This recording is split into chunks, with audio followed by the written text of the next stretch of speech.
Wa min jawahiri al-Imam At-Tijani radhiyallahu ta'ala anhu. Ammal hakikatul Ahmadiyah, ini dibaca bahasa ini tentang hakikat Ahmadiyah. Kita sudah tahu hakikat Muhammadiyah. Apa hakikat Muhammadiyah? Itu kalau diibaratkan dengan ini, gandum yang masih bundar, yang belum diolah. Ya. Nah, setelah diolah, akhirnya jadi putih toh? Ya. Itulah Nur Muhammad. Itulah Roh Muhammad. Itu tuh pengandaian itu. Pengandaian ilmu itu harus pengandaian. Sedangkan hakikat Ahmadiyah itu belum bisa disebut dia. Karena begitu dekatnya kepada Allah Subhanahu wa taala. Tapi yang pasti dia sudah punya nama. Namanya hakikat Ahmadiyah. Kalau diartikan dengan ini, bukan makhluk, bukan juga tuh. Kalau dia Tuhan berarti dia Tuhan, berarti kafir kamu. Tapi bukan juga makhluk. Karena dia tidak tercipta. Dia tidak tercipta. Dia ada. Karena adanya ada. Karena adanya Allah Subhanahu wa taala. Jadi di sini hakikat Ahmadiyah di sini di antara proses masa kejadian di antara yang paling tertinggi. Yang paling tertinggi. Karena zat Allah sudah ada sebelum adanya makhluk. Nah, sesudah zat Allah sebelum adanya makhluk ada Ahmadiyah. Tapi Ahmadiyah di sini menurut Imam Muhyiddin Ibn Arabi tidak boleh disifatkan sesuatu, tapi tidak boleh disifatkan sebagai makhluk, tidak boleh juga disifatkan sebagai Tuhan. Karena kalau mengatakan dia Tuhan, berarti kau kafir karena menduakan Tuhan. Menurut Syekh At-Tijani. Wa ammal hakikatul Ahmadiyatu fa hiyal amrul ladzi sabaka bihi sallallahu alaihi wasallam. Itu adalah sesuatu yang telah ada sebelumnya. Filhamdulillah, di dalam pujian Allah, filhamdi, dalam pujian lillah bagi Allah, kulli hamidin, setiap yang memuji, minal wujud, daripada wujud. Apa artinya? Belum ada sama sekali kita mau namakan apa, enggak ada. Karena setelah adanya orang yang berhamid, berarti sudah ada roh di situ. Sudah tercipta. Itu yang diungkapkan dalam Al-Quran. Wa idh akhadha rabbuka min bani adam min zuhurihim wa ashhadahum ala anfusihim alastu bi rabbikum qalu bala. Ini dia proses daripada kulli hamid. Artinya di sini orang memuji. Artinya memuji di sini mengatakan bahwa engkau adalah Allah. Itu kan termasuk pujian semua. Itu termasuk pujian semua, mengesahkan Allah. Fa ma hamidallahu ahadun fil wujud. Tidak ada sesuatu pun memuji kepada Allah fil wujud, dalam wujud, seperti mislama hamidahun Nabi sallallahu alaihi wasallam, seperti apa yang dipujikan oleh baginda Rasulullah fil wujud. Summa innaha fi anfusiha ay al-qiyat ahmadiyah ghaibun min ghaibun. Tidak ada ketahuan, gaib. Dia gaib. Tapi gaibnya ini gaibnya hakikat Ahmadiyah karena begitu tingginya makamnya di sisi Allah Subhanahu wa taala. Sehingga kalau kita mau mengurut di situ, Zatul Bukti Allah, hakikat Ahmadiyah, baru hakikat Muhammadiyah. Jadi dia urutan kedua dari Allah wujudnya. Nah, urutan ketiga adalah hakikat Muhammadiyah. Tapi setelah adanya hakikat Muhammadiyah, hakikat Ahmadiyah sudah tidak ada lagi. Kan sudah kita seperti itu. Karena hakikat Ahmadiyah di sini bukan istilah berubah ya, istilah tajalli. Istilah tajalli, kalau dikatakan berubah berarti bisa berubah-ubah, nggak bisa berubah-ubah, itu mustahil. Hanya akal kita sampai ke situ bilang ini yang tadi menjadi begini, seperti dikatakan tadi bahwa gandum yang masih ini, setelah diolah menjadi tepung.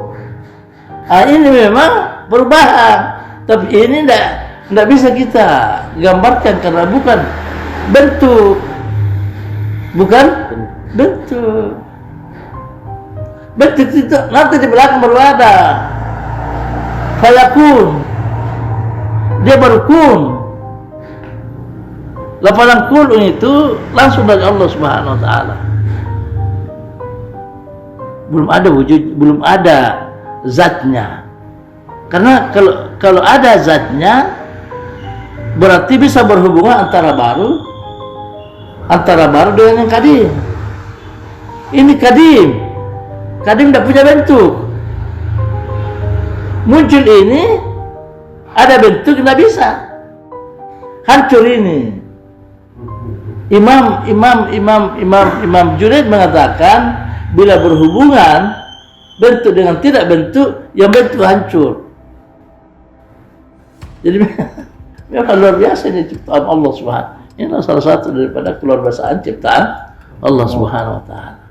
Jadi makanya Allah mengatakan idza aradallahu syai'an ajaqu lahu kun. Akun ini jadilah. Nah, inilah hakikat Ahmadiyah. Bisa juga diartikan dengan hakikat Ahmadiyah.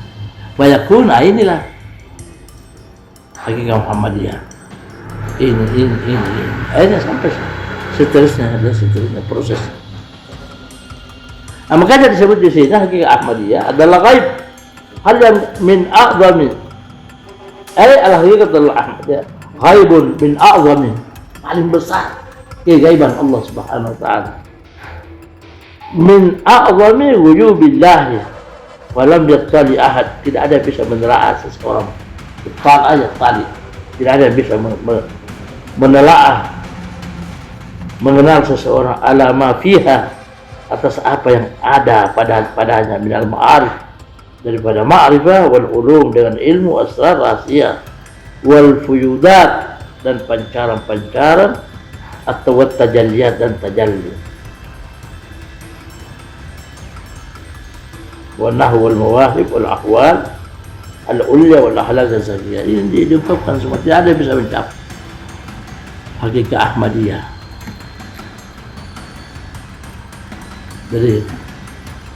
Jadi para ulama mengatakan ketika pertemuan antara Allah pada malam Lailatul Mi'raj yang kemarin ini, pertemuan antara Allah dengan ini Rasulullah, itu pangkat Rasul ketika itu hakikat Ahmadiyah. Hakikat Ahmadiyah diperkuat dalam hadis Rasulullah sallallahu alaihi wasallam. Diperkuat dalam hadis Rasulullah mengatakan, Rasulullah bersabda dalam hadisnya mengatakan li ma'allahi waqt, aku mempunyai suatu waktu la yasa'un fihi, tidak ada yang menemani diriku min malakil muqarrab, malaikat yang paling dekat, wal nabiyyu mursal, dan nabi yang paling dekat diutus. Nggak ada nabi. Maka di mana itu? Hakikat Ahmadiyah. Apa buktinya kalau dia hakikat Ahmadiyah? Dalam hadis Sahih Bukhari, ketika Rasulullah SAW dia turun ke bawah beberapa hari kemudian, ditanya sahabatnya, ya Rasulullah, haraita rabbak, apakah kamu melihat Tuhanmu? Kan dia menerima salat kan? Jadi berarti ada pertemuan di situ. Apa jawaban Rasulullah dalam hadis ini yang menjadi polemik lagi? Kalau ditanya ahli syariat, gimana bisa begitu? Maka Rasulullah mengatakan, anna arah, bagaimana aku bisa melihatnya? Ghalabanin nur, aku tenggelam dalam nur. Dia tenggelam. Beda orang bertemu kan begini. Kalau tenggelam satu kesimpulan. Makanya dalam Al-Quran, kalau kita lebih simak dalam-dalam firman Allah dalam surat An-Najm, Allah berfirman, summa dana fatadalla, itu jelas sekali. Kemudian summa dana, Nabi mendekat, fatadalla, gini. Fakana, maka adalah ini dengan ini qaba qausain. Al-Quran bagaikan panah dengan busur. Tidak disebut panah kalau tidak ada busurnya, tidak disebut busur kalau tidak ada panahnya, tangkainya. Au adna, dalam Al-Quran mengatakan bahkan lebih dekat lagi daripada apa yang kita gambarkan ini dalam Al-Quran, bahkan lebih dekat lagi. Jadi yang mana ini di sini? Hakikat Ahmadiyah. Dan yang dalam ulama mengatakan di sini ghaibun min a'zami ghuyubillah, dari hal yang paling gaib. Gaibnya Allah Subhanahu wa ta'ala, tidak ada makhluk pun yang tahu posisi hakikat Ahmad. Fama dzaka minha, maka tidak ada yang merasakan daripada ahadun, seseorang, syai'an, sesuatu, wala jami'ar rusul, begitu pun tidak semua rasul, wan nabiyyin, dan para nabi, ikhtassa biha sallallahu alaihi wasallam, kecuali dikhususkan bagi baginda Rasulullah sallallahu alaihi wasallam. Dia sudah di dalamnya hakikat Ahmad, karena memang dari dia wahdahu, sendiri, dia sendiri, wahdahu, sendiri, bimaqamiha, dengan kedudukannya, wa kullu madarikin nabiyyin wal mursalin wa jami'il malaika wal muqarrabin, adapun seluruh tingkatan nabi-nabi yang diutus dan seluruh malaikat, wal muqarrabin, dan para aulia, wa jamil aqtab kutub, seluruh wali kutub, wasiddiqin, wa jamil aulia wal arifin, kullu ma adraku ala jamalihi, semuanya itu ma adraku ala ijmali wa tafsili innamahum min faidah hakikatil Muhammadiyah, bahwasanya mereka itu mendapatkan, tidak akan mendapatkan daripada ijmalihi wa tafsil, dari keagungan, ijmali, keagungan daripada hakikat Ahmadiyah, wa tafsilihi, dan kebesarannya. Innama, bahwasanya, hanya saja, huwa, dia itu mendapatkan tadi itu derajat para nabi, para rasul, min faidi hakikatihil Muhammadiyah, dari pancaran daripada hakikat Muhammadiyah. Jadi prosesnya Ratul Bukti Ahmadiyah, hakikat Muhammadiyah. Ada sini hakikat Muhammadiyah pancarannya kepada para aulia. Nah, kalau kita ini dari Ruh Muhammad, pada tingkatannya lagi, walaupun semuanya dari Ruh Muhammad, tapi ada namanya tingkatan-tingkatan. Tingkatannya jadi tingkatan daripada para aulia, para nabi-nabi itu, dia berasal dari hakikat Muhammadiyah. Kalau kita adalah berasal daripada Ruh Muhammad. Itu untuk membedakan pangkat derajat itu. Padahal semuanya satu ini. Wa amma hakikatul Muhammadiyah, Ahmadiyah, ini lagi dibahas lagi. Adapun hakikat Ahmadiyah itu fala matma'ah, tidak ada ketamakan, keinginan, ya ada bagi seseorang binaili ma fiha, untuk mendapatkan di dalamnya. Wal hasil, kesimpulan, anna Rasulullah sallallahu alaihi wasallam maqamain, bahwa Rasulullah sallallahu alaihi wasallam mempunyai dua kedudukan, maqamain. Ya, makam hakikatil Ahmadiyah, makamnya hakikat Ahmadiyah, wa huwa a'la, dia yang paling agung, paling di atas hakikat Ahmadiyah. Wa makamu hakikatil Muhammadiyah, dan kedudukan hakikat Muhammadiyah, wa huwa adna, ini yang dibawa daripada tadi, wala adna fihi, wa kullu ma adrakahu jamurul mawjudat, adapun yang didapatkan seluruh yang ada minal ulum, daripada ilmu, ma'arif, wal fuyudat, wat tajalliyat wat taraqqiyat wal ahwal wal muqamat wal akhlaq innama kullu min faidi haqiqatil Muhammadiyah sallallahu alaihi wasallam. Jadi semuanya itu didapatkan dari hakikat Muhammadiyah. Walaupun saya tadi bagi ini hasil daripada bacaan saya supaya ada pemisahan antara hakikat Muhammadiyah dengan ruh Muhammad. Nah, kalau orang biasa seperti kita ini semua ini adalah ruh Muhammad. Tapi hakikat Muhammadiyah inilah para aulia, para nabi-nabi, para wali kutub, para siddiqin, para sahabat. Seperti dalam hal-hal ini kematian, dalam ini Ibnu Athaillah Sekandari mengatakan bahwa para nabi-nabi, para aulia-aulia itu yang mengambil nyawanya itu langsung Allah Subhanahu wa taala. Tapi kalau masyarakat awam yaitu pencabut nyawa Israel, malaikat Israel yang mencabut nyawanya. Tapi kalau seperti wali-wali kutub sebagai penghormatan atas kedudukannya adalah Allah sendiri yang mencabutnya. Ini dijelaskan dalam ini kitab-kitab aulia. Mereka sudah tahu, dia sudah tahu dari kasyaf mereka, karena pandangan mereka itu pandangan dari Allah Subhanahu wa taala. Penglihatan mereka, penelaan mereka, mukasyafah mereka itu dari Allah Subhanahu wa taala. Dalam hadis Rasulullah dinyatakan seperti itu. Jadi mereka sudah perinci sedemikian rupa. Wa ma hakikatul Ahmadiyah, adapun hakikat Ahmadiyah, fa manala minhu ahadun syai'an, tidak ada yang mendapatkan sesuatu ikhtassa bihi wahdahu, dikhususkan dengannya wahdahu sallallahu alaihi wasallam kepada baginda Rasulullah, likamali izhi, karena keistimewaan, kemuliaan, wa ghayatu uluwiyah, dan puncak ketinggiannya. Fahadhi hiya hakikatul Ahmadiyah, maka inilah dia hakikat Ahmadiyah.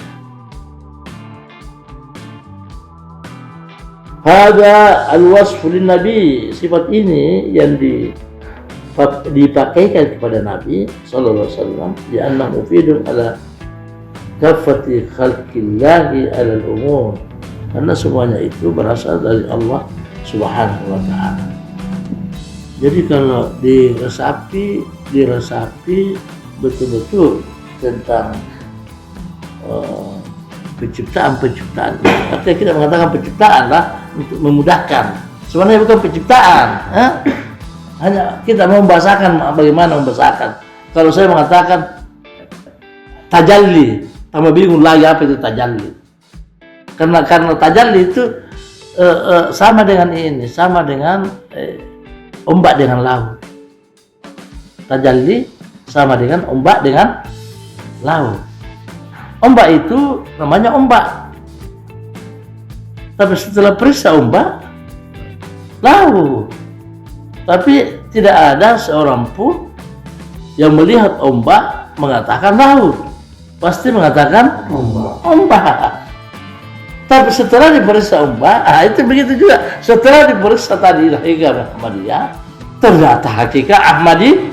Setelah diperiksa lagi hakikat Ahmadiyah, ternyata hakikatnya adalah Allah. Itulah mengatakan wa huwa ma'akum ainama.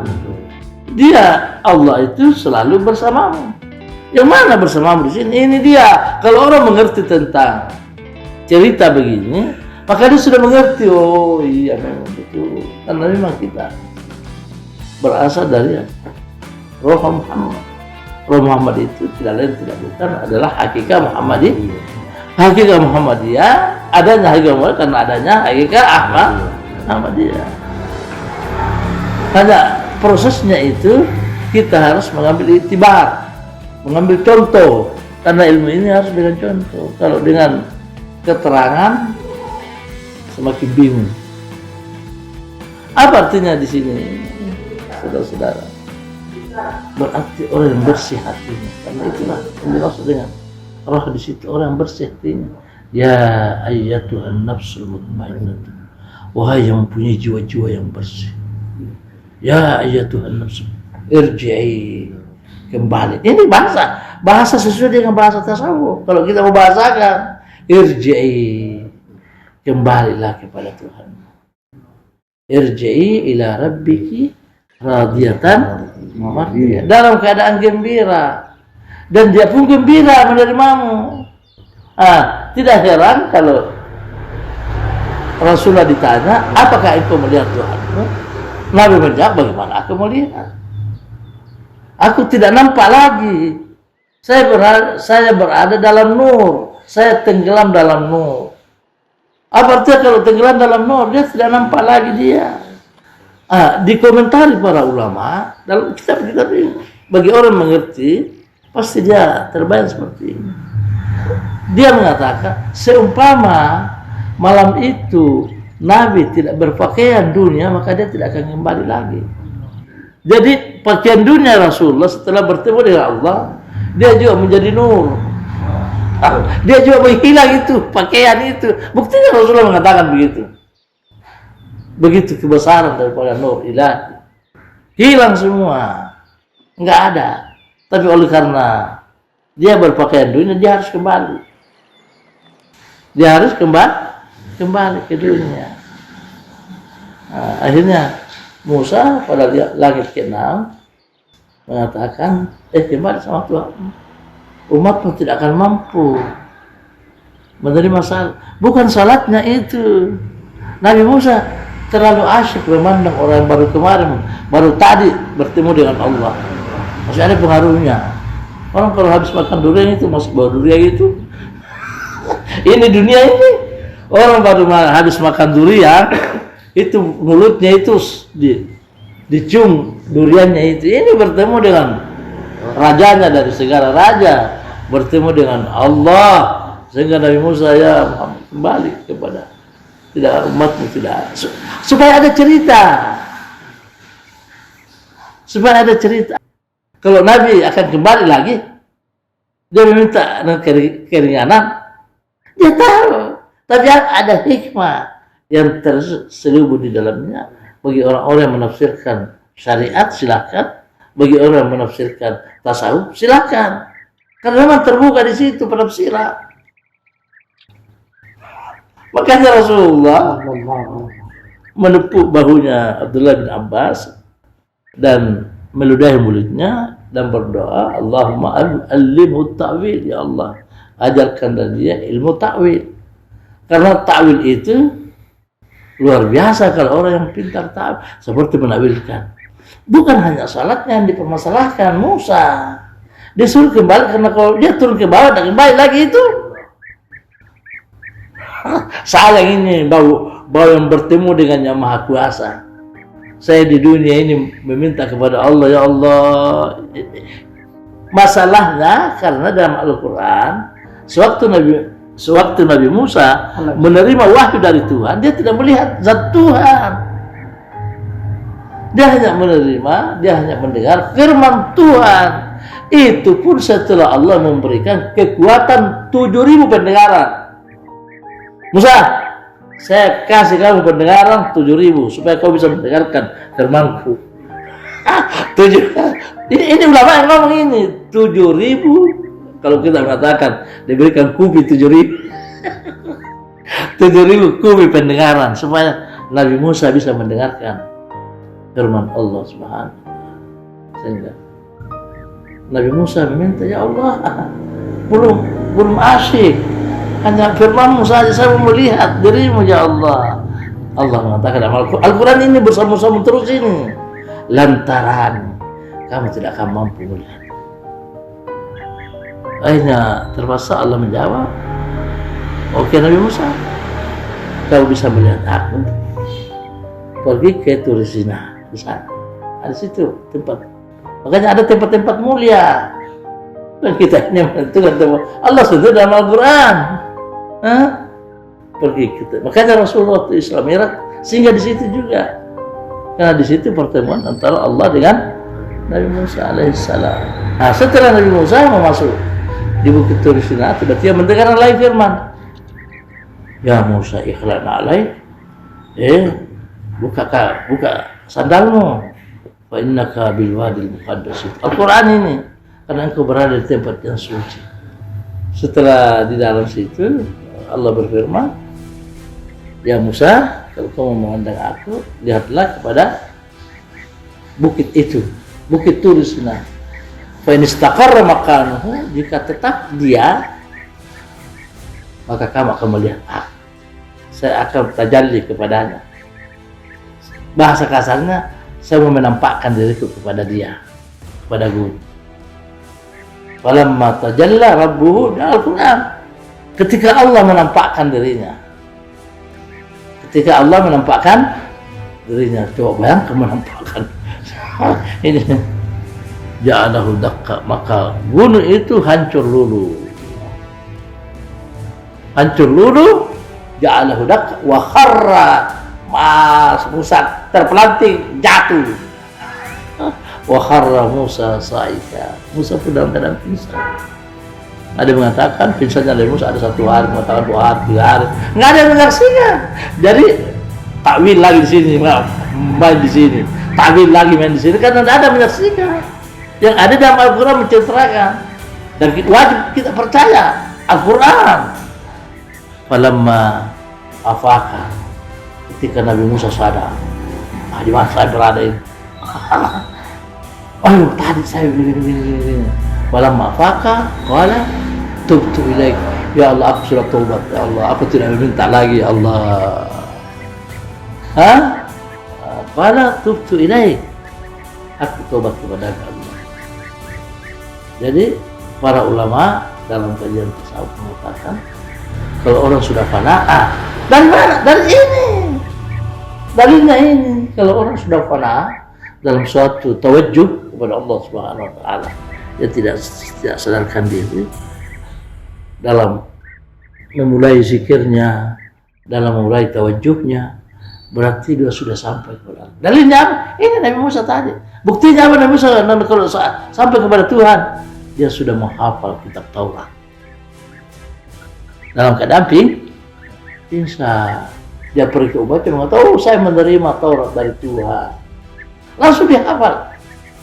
Apa artinya kita cerita di sini? Kita membandingkan antara baginda Rasulullah Sallallahu Alaihi Wasallam. Makanya suatu peristiwa yang menarik, yang elok, ketika di dalam meditasinya Syekh Abdul Qadir Jalani, dalam meditasinya Sultan Syekh Abdul Qadir Jalani, tiba-tiba suatu malam dalam meditasinya,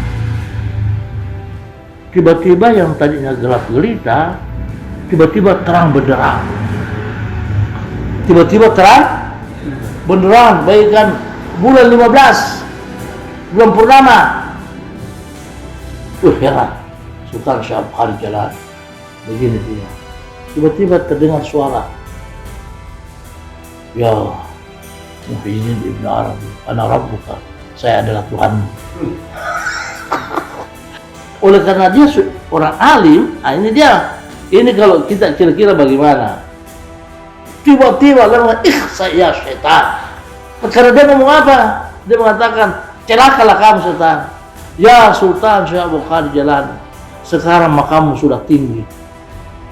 Sekarang aku membebaskan kamu.